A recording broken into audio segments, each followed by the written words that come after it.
السلام عليكم ورحمة الله وبركاته. أعوذ بالله من الشيطان الرجيم. بسم الله الرحمن الرحيم. من كان يريد العاجلة عجلنا له فيها ما نشاء لمن نريد ثم جعلنا له جهنم يصلاها مذموما مدحورا ومن أراد الآخرة وسعى لها سعيها وهو مؤمن فأولئك كان سعيهم مشكورا. মহতরম বুজুর্গ দোস্ত, আজকে যে বিষয় নিয়ে আলোচনা করব সেই বিষয়টি হচ্ছে প্রকৃত রুজি মানে কি। রুজি শব্দের অর্থ কি? রুজি মানে খাওয়া দাওয়া, টাকা পয়সা, বাড়ি গাড়ি, ধন দৌলত, এটার মানেই কি রুজি, না অন্য কিছু? তো চলো শুরু করা যাক। বিসমিল্লাহির রহমানির রহিম।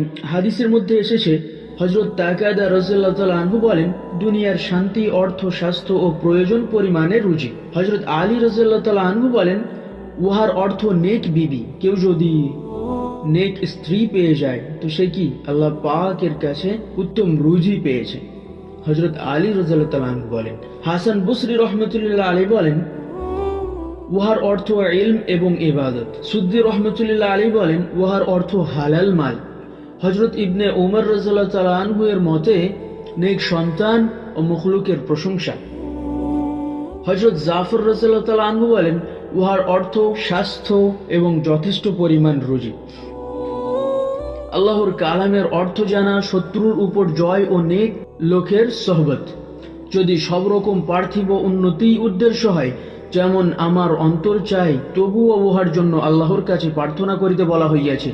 দুনিয়া লাভের জন্য জীবন উৎসর্গ করিতে বলা হয় নাই, বরং আল্লাহর দরবারে চাই ছেঁড়া জুতো সংশোধনের জন্য হোক না কেন, উহা তো ধর্মেরই অন্তর্ভুক্ত, দুনিয়া নহে। কেউ যদি আল্লাহ পাকের কাছে যদি তার ছেঁড়া জুতোর ব্যাপারেও চায়, তাও কোনো ক্ষতি নেই।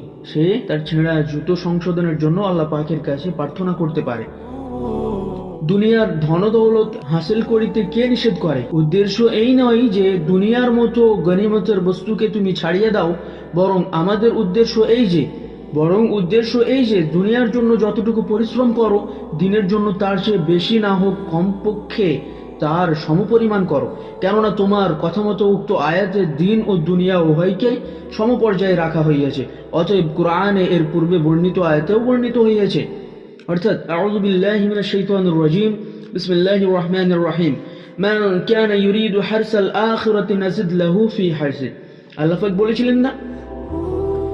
এবং সেই কালামে পাকে নিম্নের আয়াতও বর্ণিত হইয়াছে। এখানে কি বলছেন আল্লাহ পাক বলছেন, আউযু বিল্লাহি মিনাশ শাইতানির রাজীম। বিসমিল্লাহির রহমানির রহিম।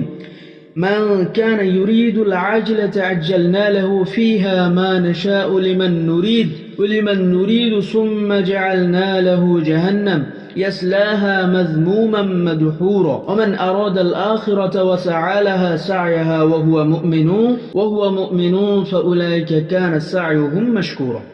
আল্লাহ পাক বলছেন, যাহারা ক্ষণস্থায়ী দুনিয়ার প্রত্যাশী, আমি দুনিয়াতেই তাহাদের মধ্যে যাহাকে ইচ্ছা এবং যতখানি ইচ্ছা দিয়া থাকি, অতঃপর তাহার জন্য তৈরি জাহান্নামে সে পর্যুদস্ত ও অপদস্থ হইয়া প্রবেশ করিবে। যাহারা ক্ষণস্থায়ী দুনিয়ার প্রত্যাশী, আল্লাহ পাক বলছেন, আমি দুনিয়াতেই তাহাদের মধ্যে যাহাকে ইচ্ছা এবং যতখানি ইচ্ছা দিয়া থাকি, অতঃপর তাহার জন্য তৈরি জাহান্নামে সে পর্যুদস্ত ও অপদস্থ হইয়া প্রবেশ করিবে। আর যাহারা আখিরাতের প্রত্যাশা করে এবং উহার জন্য ঈমান সহকারে যথাপযুক্ত চেষ্টাও করে, তাহাদের চেষ্টার মর্যাদা রক্ষা করা হইবে।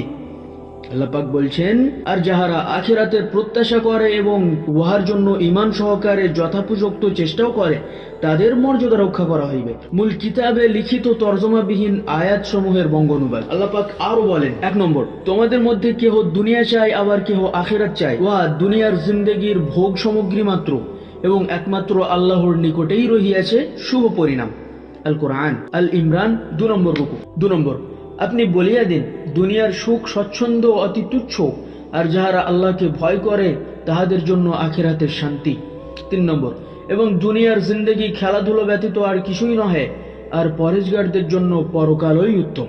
পরহেজগারদের জন্য পরকালই উত্তম। 4 নম্বর, যাহারা আপন ধর্মকে খেলতামাশার বস্তু বানিয়েছে তাহাদের সংস্রব ত্যাগ করো, দুনিয়ার জীবন তাহাদিগকে ধোকায় ফেলিয়া রাখিয়াছে। 5 নম্বর, তোমরা কি আখিরাত ছাড়িয়া দুনিয়ার জিন্দেগিতে সন্তুষ্ট আছো, অথচ আখিরাতের তুলনায় দুনিয়ার জিন্দেগি নেহায়েতই তুচ্ছ। 6 নম্বর, যাহারা ইহলৌকিক সুখ স্বচ্ছন্দ কামনা করে, এখানে তাহাদের আশা আকাঙ্ক্ষা পূর্ণ করিয়া দিই, অথচ উহাদের জন্য পরকালে আগুন ছাড়া আর কিছুই নেই। যাহারা ইহলৌকিক সুখ স্বচ্ছন্দ কামনা করে এবং এখানে যাহা কিছু আমল তাহারা করিয়াছে সব কিছুই ধূলিসাৎ হইয়া যাইবে।